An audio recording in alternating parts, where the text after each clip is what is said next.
সমবেত হওয়ার একটাই কারণ, সেটা হচ্ছে আমাদের হাদি ভাইয়ের কে নির্মমভাবে হত্যা করার জন্য বিচারের দাবিতে।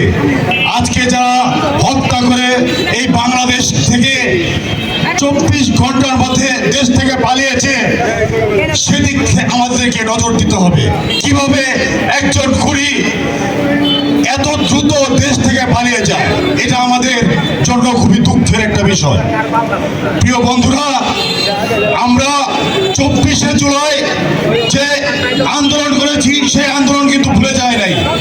প্রয়োজনে আমরা সবাই আবার একত্রবদ্ধভাবে আবার আন্দোলন করে তুলব এবং প্রত্যেকটি ফ্যাসিবাদ সরকারের প্রত্যেকটি শত্রুকে, প্রত্যেকটি যারা খুন করে ঘুরে বেড়াচ্ছে, তাদেরকে আমরা বিচারের আওতায় আনবো ইনশাল্লাহ।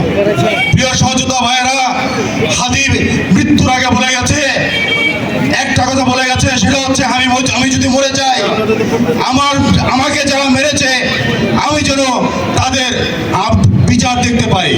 তাই আপনাদের কাছে অনুরোধ, আমরা হাদি হত্যার বিচার চাই এবং 24 ঘন্টার মধ্যে হাদি হত্যাকারীকে প্রশাসনের কাছে দৃষ্টি আকর্ষণ করছি, বাংলাদেশের প্রশাসনকে দৃষ্টি আকর্ষণ করছি, 24 ঘন্টার মধ্যে যেন হাদি হত্যাকারীকে গ্রেপ্তার করা হয়।